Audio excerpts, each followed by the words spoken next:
ప్రభుత్వంపై ప్రజలకు విశ్వాసాన్ని కల్పించి పారదర్శక పాలన అందించేలా చేయడమే సమాచార హక్కు చట్టం యొక్క ముఖ్య ఉద్దేశమని కమిషనర్ పివి శ్రీనివాసరావు తెలిపారు.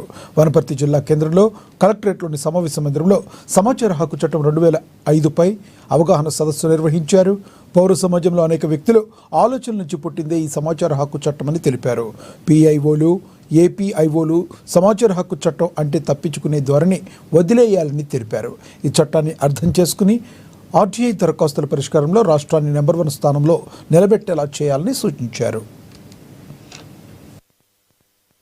యంత్రాంగంలో కానీ ఎవరికైనా కొంత నిర్లిప్తత వచ్చే ఛాన్స్ ఉంటుంది. ఎందుకంటే కంటిన్యూషన్ లో ఉంటేనేమో అది యాక్టివ్గా ఉంటారు, కంటిన్యూషన్ లేకపోవడం వల్ల కొంచెం డియాక్టివ్ అయినట్టుగా కనపడుతుంది. దానివల్ల కేసులు పెండింగ్ పడ్డాయి. ప్రభుత్వ యంత్రాంగంలో కూడా స్తబ్దత వచ్చింది. జిల్లాల పర్యటన చేయడం ద్వారా కొంత యాక్టివ్ చేయాలి, అవగాహన సదస్సులు పెట్టాలి. ఇందాక మీరు చెప్పినట్టు చాలా చోట్ల సిటిజన్ చార్ట్లు 4(1)B కింద ఉండాల్సిన 17 అంశాల మీద సిటిజన్ చార్ట్లు లేకపోవటం, పిఐఓల పేరు వాళ్ళ మొబైల్ నెంబర్ డిస్ప్లే చేయాలి, అవి లేకపోవటం, ఫస్ట్ అప్లైట్ అథారిటీ పేరు వారి మొబైల్ నెంబరు డిస్ప్లే చేయాలి, అవి లేకపోవటం, రికార్డ్స్ మెయింటైన్ చేయాలి, ఎన్ని అప్లికేషన్లు వచ్చినాయి, ఎన్ని డిస్పోజ్ అయినాయి, ఎన్ని పెండింగ్లు ఉన్నాయి, ఎంత అమౌంట్ దరఖాస్తుదారుల నుంచి ఎంత అమౌంట్ తీసుకున్నారు, ఇదంతా రికార్డు మెయింటైన్ చేయాలి.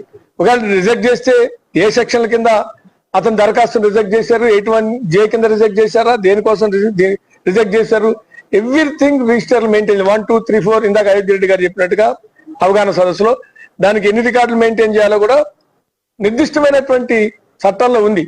కాబట్టి రికార్డు మెయింటెనెన్స్ కానీ, సిటిజన్ చార్ట్లు కానీ, పిఏఓల పేరు mobile number, first appellate authority పేరు మొబైల్ నెంబరు డిస్ప్లే చేయకపోవడం కానీ ఇవన్నీ గాడి తెప్పినాయి కొద్ది.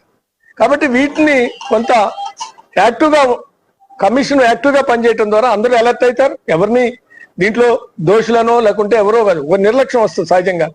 రెగ్యులర్గా